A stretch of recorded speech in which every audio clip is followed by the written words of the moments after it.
জাতীয় সংসদ নির্বাচনে বরিশালের ৬টি আসনে মনোনয়নপত্র জমা দিয়েছেন প্রার্থীরা। বরিশাল রিটার্নিং অফিসের কার্যালয় থেকে সবশেষ অবস্থা জানাচ্ছেন সহকর্মী মোহাম্মদ হুমায়ুন কবির। বরিশালের ৬টি সংসদীয় আসন এবং সেক্ষেত্রে অনেক হেভিওয়েট প্রার্থীরা আছে যারা দলীয়ভাবে অংশগ্রহণ করবেন। ঠিক একই সঙ্গে আমরা যেহেতু উন্মুক্ত নির্বাচন হচ্ছে, একটা উৎসব মুখর পরিবেশেও নির্বাচন হচ্ছে, অনেক স্বতন্ত্র প্রার্থীরাও কিন্তু আসলে এই ধরনের নির্বাচনগুলোতে অংশগ্রহণ করে। বরিশালে আসলে মোট কতজন প্রার্থী অংশগ্রহণ করছেন সে তথ্য জানার জন্য নিঃসন্দেহে অনেকের অধীর আগ্রহ আছে। হুমায়ুন কবির, আপনার কাছ থেকে জানার চেষ্টা করব আসলে যে বরিশালের মোট কতজন প্রার্থী আসলে এখনো পর্যন্ত মনোনয়নপত্র জমা দিয়েছেন, আপনার কাছে সে তথ্য আছে কিনা, থাকলে জানাবেন।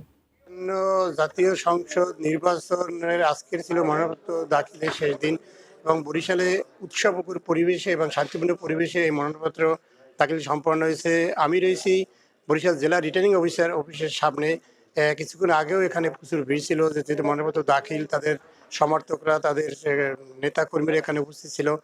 তারা সবাই চলে গেছে। এখন সেই যে মনোনয়নপত্র দাখিল করেছে সেই তালিকা প্রস্তুতের কাজ চলছে।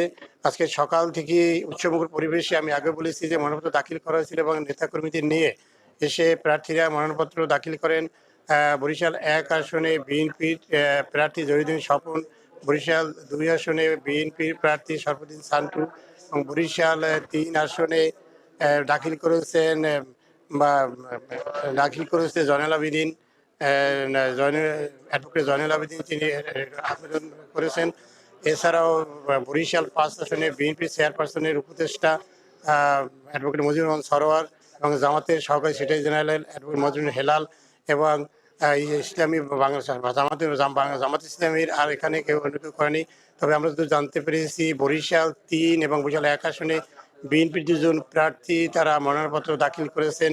এছাড়া প্রতিটি এখন পর্যন্ত এখানে রিটার্নিং অফিসার সূত্রে আমরা জানতে পেরেছি যে বরিশাল রিটার্নিং অফিসারের দপ্তরে ২৫টি বছর মনোনয়ন জমা পড়েছে। এই ছিল আমার কাছে বরিশালে মনোনয়নপত্র দাখিলের সর্বশেষ।